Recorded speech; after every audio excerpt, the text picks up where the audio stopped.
Good afternoon दोस्तों। जैसा कि 6 सवाल हमारे कल हो गए थे, उसी के आगे हमने कहा था कि हम आपको सवाल के टाइप लेके आएंगे और उन्हीं टाइप में हम आपको डिस्कस करेंगे। उन्हीं टाइप से हम आपको एक एक सवाल डिस्कस करेंगे। तो देखिएगा, अगला सवाल स्क्रीन पे यहाँ पे लगा रहेगा और यहाँ पे हमें उसको सॉल्व कराना हो। देखिए, तो पहला सवाल फिर से आ रहा है। सवाल आ गया कि एक आदमी, सवाल लगा उधर, और आप सबसे पहले मैं यही कहना चाहूँगा कि आप कॉपी और पेन उठाइए अपना, या डायरी पेन उठा लीजिए और उसके बाद में उस सवाल को, हर एक सवाल को पहले नोट डाउन करिए और उसके बाद में आप तब सवाल को यहाँ पे सोल्यूशन देखिए या सॉल्व करिए। क्योंकि जब तक आप सवाल नहीं लिखेंगे, उसके टाइप नहीं लिखेंगे, उसको नोट्स नहीं बनाएंगे, तो फिर आप एक बार देख के ऐसे वीडियो चले जाओगे, आनंद मज़ा नहीं आएगा। ठीक है, इसलिए देखो अगला सवाल 7वां नंबर सवाल है, यहाँ पे लगा स्क्रीन में, मैं पढ़ रहा हूँ। एक आदमी एक संख्या को 3/5 के बजाय 5/3 से गुणा कर देता है, उसके उत्तर में प्रतिशत गलती कितनी आएगी? सवाल लगा है, मतलब एक आदमी है, उसको गुणा करना था किसी संख्या में, उसको किसी संख्या में गुणा करना था 3/5 से। कितने से? 3/5 से, लेकिन उसने गुणा कर दिया 5/3 से।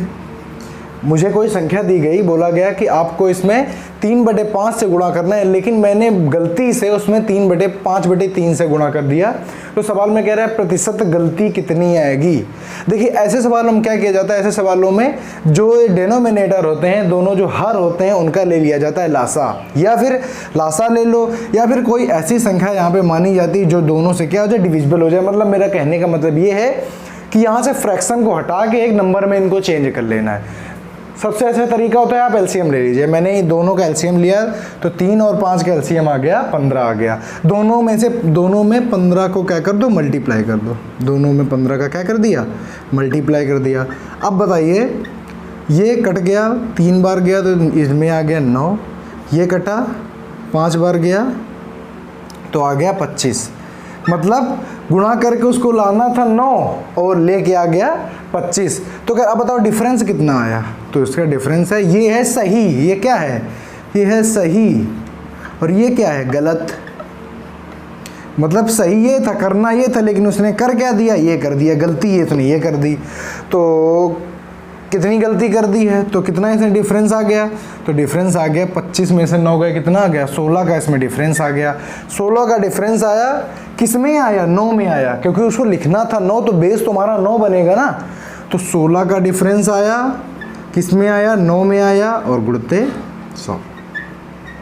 समझ में आई बात?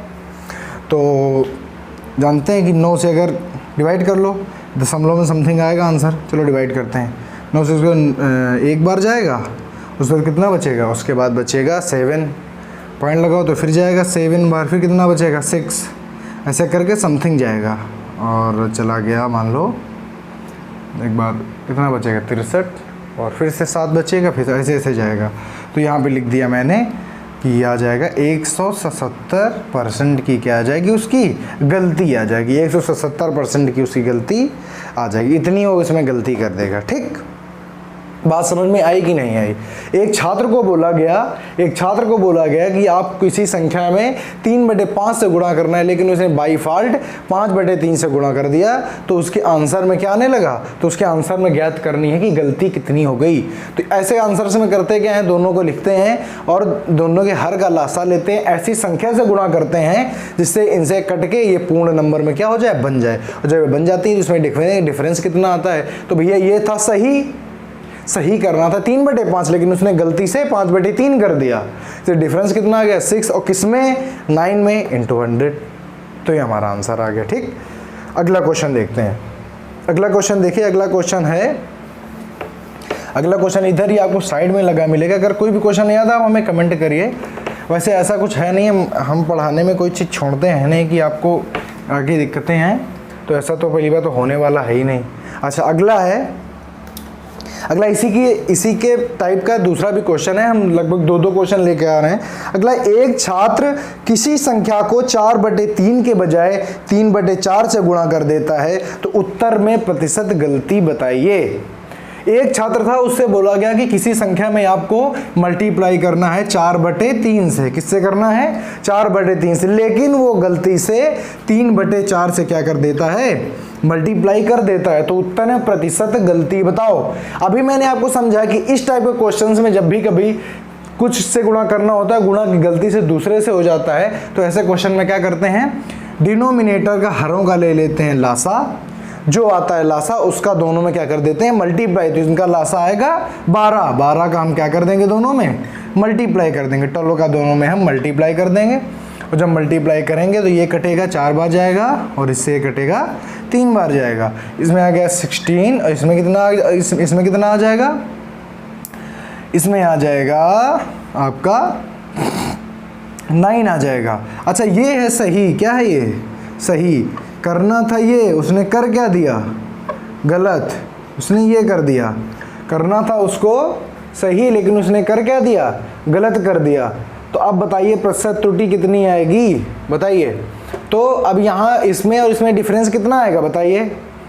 तो इसमें और इसमें डिफरेंस आएगा। ठीक, चलिए देखिए, अब दोनों का हम क्या करेंगे? दोनों का हम निकालेंगे डिफरेंस। तो दोनों का डिफरेंस आएगा आपका 7। डिफरेंस आएगा 7। सही उसको करना था कि उसको करना था 4/3 से मल्टीप्लाई करना था, लेकिन उसने गलती से 3/4 से क्या कर दिया है? गुणा कर दिया है। तो इसीलिए इसका डिफरेंस आ रहा है 7 आ रहा है। किसमें? सही क्या है? 16 में इंटू 100%। तो आपका कितना आंसर आ जाएगा? प्रतिशत त्रुटि कितनी आ जाएगी? इंटू 100 करेगा तो आपकी प्रतिशत त्रुटि आ जाएगी 43 सही 3/4%। 43 सही 3/4% आपकी क्या आ जाएगी? प्रतिशत त्रुटि आ जाएगी। ठीक, बात समझ में आई या नहीं आई? तो इस टाइप के क्वेश्चंस में फिर से दोहराता हूँ, इस टाइप के क्वेश्चंस में यही करते हैं कि अगर कभी आपको बोला जाए कि 5/3 से गुणा करना था, लेकिन उसने गलती से 3/5 से गुणा कर दिया, तो आप हरों का क्या ले लीजिए? लासा ले लीजिए, और उसके बाद में उसी में करा दीजिए मल्टीप्लाई। तो आपके नंबर बन जाएंगे। जब नंबर बन जाएंगे तो आप उसमें डिफरेंस देख लीजिए कि सही क्या था और गलत क्या उसने कर दिया, कितना डिफरेंस आया है, और उसके बाद में ऊपर से क्या हो जाएगा?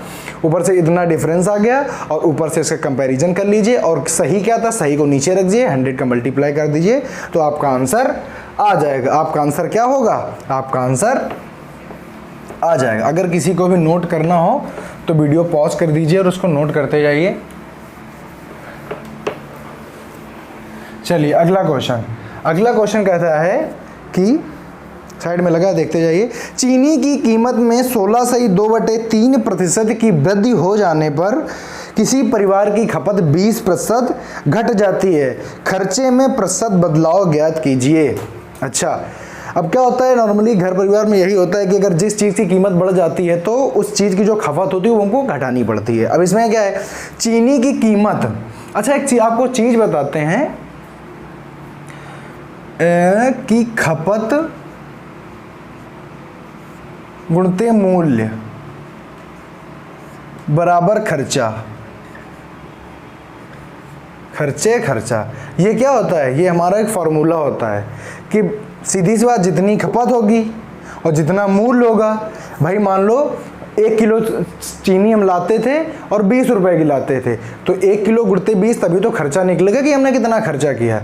इसी प्रकार से तो अब कह रहा है कि चीनी की कीमत में 16 सही 2/3% की क्या हो गई है? वृद्धि हो गई है। मैंने कल भी बोला था कि आप परसेंटेज से फ्रैक्शन बनाना सीख जाइए, याद कर लीजिए। ऐसा ये बताइए कि इसका फ्रैक्शन क्या आ जाएगा? किसका फ्रैक्शन लिखा हुआ है?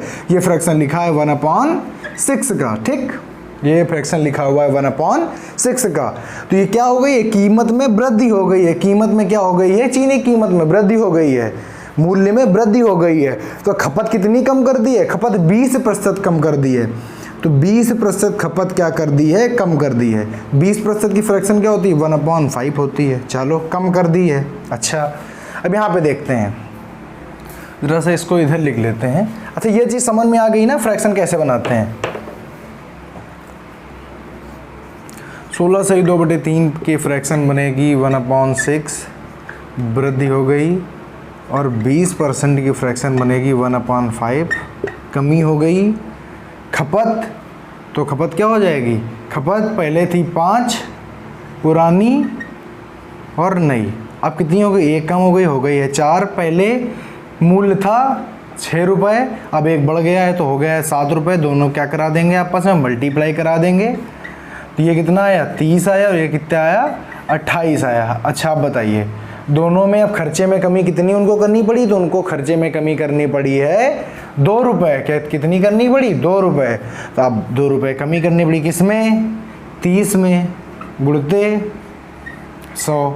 आंसर कितना आ जाएगा, माइनस का 6 होल 2/3%। बात समझ में आई कि नहीं आई, ये भाई 1/15 बन जाएगा, और 15 का ये होता है। समझ में आई बात, इसको काट दो, 1/15 1/15 गुणते 100 इज इक्वल टू इतने की उसको अपने खर्चे में कमी करनी पड़ेगी।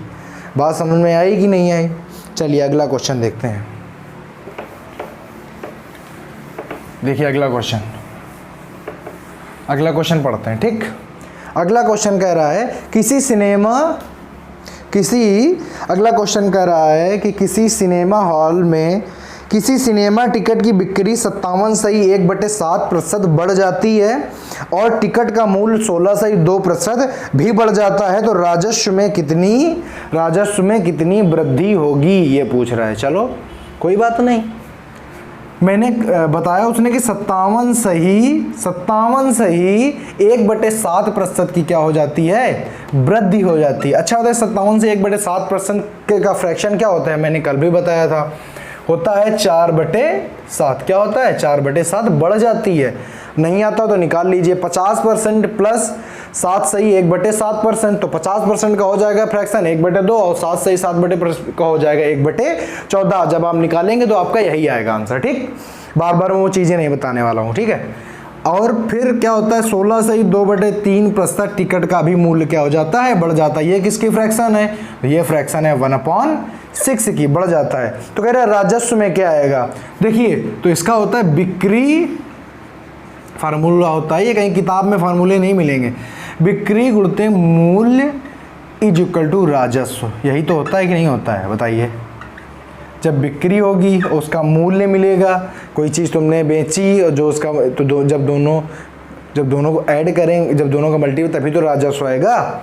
तो अब इसमें क्या हुआ है, पहले देखो ये क्या है, ये बिक्री, और ये टिकट में भी उससे वृद्धि हो गई थी, ये बिक्री और टिकट में।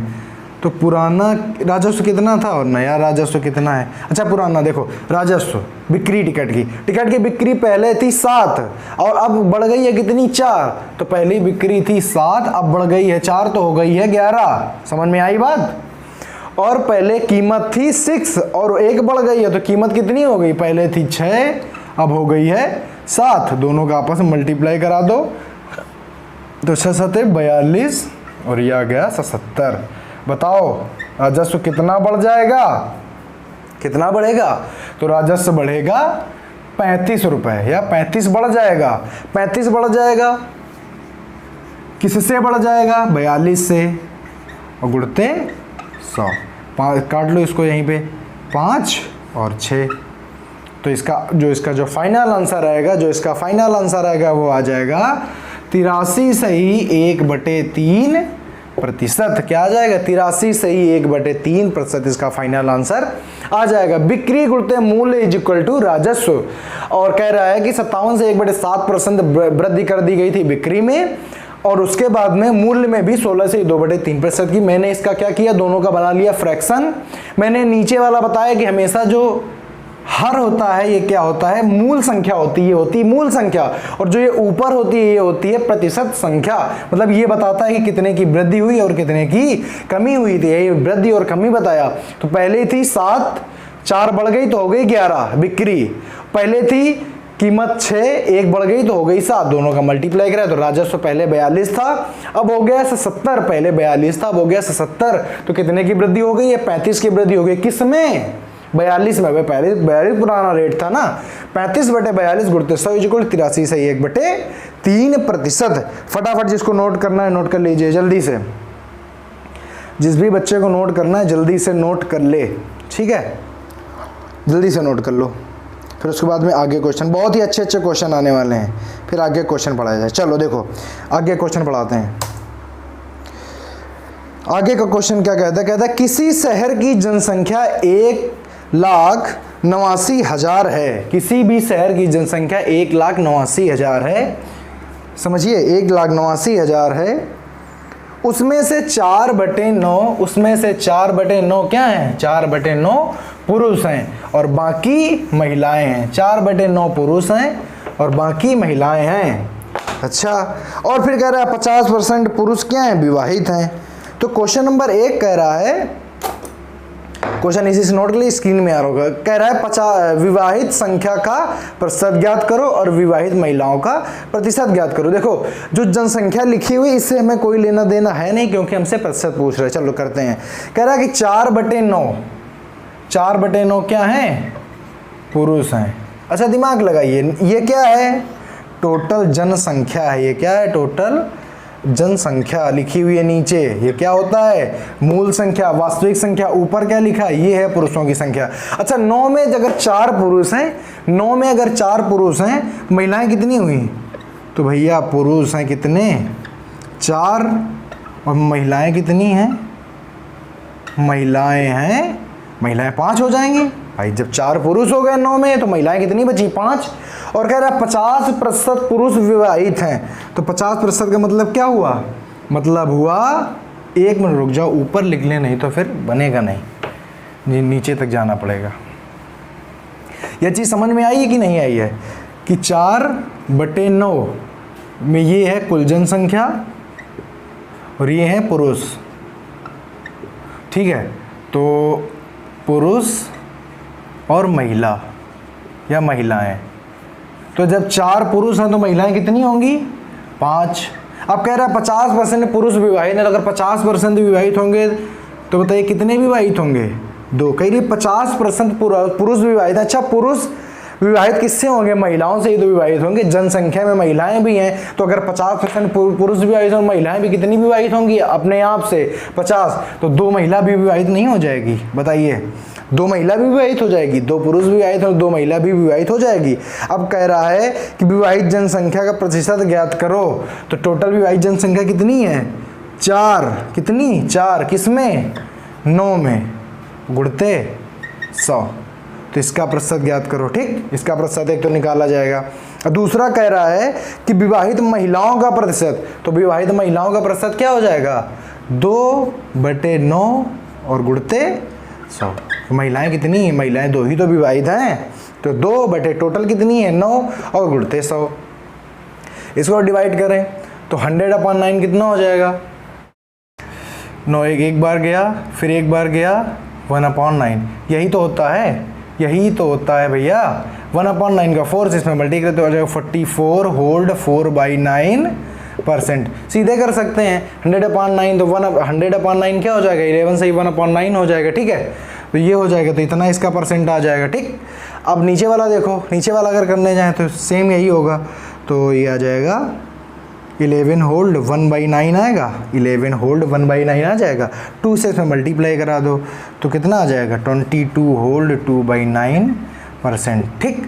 तो पुरुषों का इतनी जनसंख्या क्या है, इतनी जनसंख्या विवाहित है। क्वेश्चन नंबर 1 का आंसर ये हो गया, ये हो गया, और क्वेश्चन नंबर 2 का आंसर ये हो गया, ठीक। सब बात समझ में आई कि नहीं आई, बात समझ में आई या नहीं आई, बताइए। बात समझ में आ गई होगी, आई होप आ जानी चाहिए। चलिए अगला क्वेश्चन करते हैं, ठीक। अगला क्वेश्चन किया जाए, चलिए अगला क्वेश्चन देखो। अगला क्वेश्चन कह रहा है कि अगर किशन की आय राधा से 16 से 2/3% कम है तो राधा की आय किशन से कितने प्रतिशत ज़्यादा है। अच्छा ये सवाल सरल है, लेकिन ये सवाल भाषा से रिलेटेड बहुत ज़्यादा है। अगर आप इनकी भाषा नहीं समझोगे तो फिर आप इनको कर नहीं पाओगे, ठीक है। तो इसलिए आप सबसे पहले इनकी क्या समझो, सबसे पहले इनकी भाषा समझनी पड़ेगी। तो कह रहा अगर किशन की आय राधा से 16 से 2/3% कम है, तो जो किशन है, मैंने लिखा इधर किशन और इधर लिख लिया राधा, ठीक। अब देखो कह रहा है कि किशन की आय राधा की आय से 16 से ही 2/3%। अच्छा 16 से ही 2/3% की फ्रैक्शन बताओ फटाफट, तो होती है 1/6। कम है कह रहा है ना, जब 16 की जब राधा की आय कितनी रही होगी, 6 रही होगी, तो 16 से 1/3% मतलब कितनी कम होगी, 1। तो किशन की आय कितनी हो जाएगी, 5। कितनी, 5। बात समझ में, यहाँ पे बात समझ में आई कि नहीं है ये बताइए। देखो कह रहा है कि किशन की आय राधा की आय से 16 से ही 2/3% कम है। तो अगर हम इसका फ्रैक्शन लिखें तो आएगा 1/6 आएगा इसका फ्रैक्शन। और कम कितनी है, 1 कम है, किससे, इससे। तो अब कह रहा है किशन की कम है ना, तो ये हो गई राधा की, और कम कितनी है, 1 किसकी, किशन की, तो ये हो गई किशन की। ठीक, अब कह रहा है राधा की आय किशन से कितने प्रतिशत ज्यादा है। तो राधा की आय किशन से, किससे, किशन से कितने प्रतिशत ज्यादा है। 1 बेस कौन बनेगा, कंपैरिजन किसके साथ में किया जा रहा है, किशन की आय से किया जा रहा है ना, तो बटे 5 गुणते 100, तो कितना आ जाएगा, तो हो जाएगा 20% ज्यादा है। राधा की आय किशन से कितने प्रतिशत ज्यादा है, कि भैया 20% ज्यादा है। ठीक, चलिए अगला क्वेश्चन। बात समझ में आई कि नहीं आई वाली, किशन राधा वाली। छोटा क्वेश्चन है लेकिन अच्छा क्वेश्चन है। ठीक, चलो अगला क्वेश्चन। अगला क्वेश्चन कहता है कि पी क्यू से 6 गुना है, पी क्यू से 6 गुना है, तो क्यू पी से कितने प्रतिशत कम है। चलो देखो, क्यू है, ये है, और ये है पी। तो कह रहा है क्यू पी से 6 गुना है, तो जब पी 1 होगा तभी तो क्यू 6 होगा। बताइए, क्यू जो पी है वो क्यू से, सॉरी गलत हो गया, पी क्यू से 6 गुना है, जो ये P है ना Q से, तो Q जब 1 होगा तभी तो P 6 होगा। ठीक, अब कह रहा है तो बताइए Q P से कितने प्रतिशत कम है, Q P से कितने प्रतिशत कम है। कितना कम है भैया, 5 कम है। किससे, तो P से। Q P से कितने प्रतिशत कम है, गुणते 100, 1/100 क्या हो जाएगा, 16 सही 2/3% आएगा, और बस 5 का इसमें मल्टीप्लाई करा दो। 5 को मल्टीप्लाई कराओगे तो 80 होल्ड 10/3%। ठीक है, डिवाइड कर दो, समझ में आ रही है बात, डिवाइड कर दो ऊपर इसको, तो 80% प्लस 3% प्लस 1/3%, सबको उठा के जोड़ दो, तो 83 सही 1/3% क्या आ जाएगा, आपका आंसर आ जाएगा। बात समझ में आई कि नहीं है, आपका क्या आ जाएगा, आंसर आ जाएगा। छोटा है लेकिन बहुत अच्छा क्वेश्चन है। क्यू पी क्यू से 6 गुना है। ठीक है, तो मैंने क्या किया, गुना है तो 1 माना, इसको 6 मान लिया। 5 का अंतर है किससे, पी से, तो 5/6 गुणते। देखो सबसे बड़ी बात है क्यू पी से, तो आपको ये देखना है कि तुलना किससे की जा रही है, तो पी से की जा रही है, तो क्यू 5 किससे, पी से, बटे 100, बस आंसर आ गया आपका। चलो अगला क्वेश्चन। अगला क्वेश्चन हो जाएगा, वीडियो को पॉज करके अगर आपको क्वेश्चन करना है तो आप करते जाइए। ठीक, अगला है, किसी स्कूल में 60% छात्र लड़के हैं और लड़कियों की संख्या 972 है, तो इसको लड़कों की संख्या ज्ञात कीजिए। कोई बात नहीं है, देखो स्कूल में 60% क्या हैं, बॉयज़ हैं। इसकी बनाओ फ्रैक्शन, तो दिमाग लगाओ, 20 त्रिका 60, तो 20 ही क्या होती है, 1/5, और 3 गुना है, 3 का गुणा कर दो तो 3/5 आ गया। समझ में आया। तो अब देखो ये क्या है, टोटल नंबर, ये क्या है, लड़के, तो 5 में से लड़के कितने हैं, बॉयज़ कितने हैं, बॉयज़ हैं 3। समझ में आया। तो गर्ल्स कितनी बची, तो टोटल में ये घटा दोगे ना। बात समझ में आई कि नहीं आई है। 60% लड़के हैं का मतलब 3/5, ये होती है टोटल संख्या स्कूल में टोटल बच्चे, और ये होती है लड़कों की संख्या ऊपर वाली। तो 5 टोटल है बच्चे, और 3 कितने हैं लड़के, तो लड़कियां कितनी बची, 2। गर्ल्स कितनी बची, 2। और सवाल के हिसाब से कितनी बची, 972। सवाल के हिसाब से 972 कट कर दो तो 1 बराबर कितनी लड़की बचेगी, बताओ, 4, 1 बचा 8 और 6, इतनी लड़कियां बची, इतने 1 बराबर इतना आया। तो हमें निकालना है क्या, लड़कों की संख्या, तो 3 का इससे मल्टीप्लाई करा दो, तो नंबर ऑफ बॉयज़ कितना आ जाएगा, 486 गुणते 3, आंसर आ जाएगा 18, 25 और 14, 1458। 1458 क्या हो जाएगा, हमारे बॉयज़ हो जाएंगे। बात समझ में आई या नहीं आई। तो इसी के हिसाब से आज यहीं तक, और उसके बाद कल का सेशन हम आगे कंटिन्यू करेंगे। चलिए।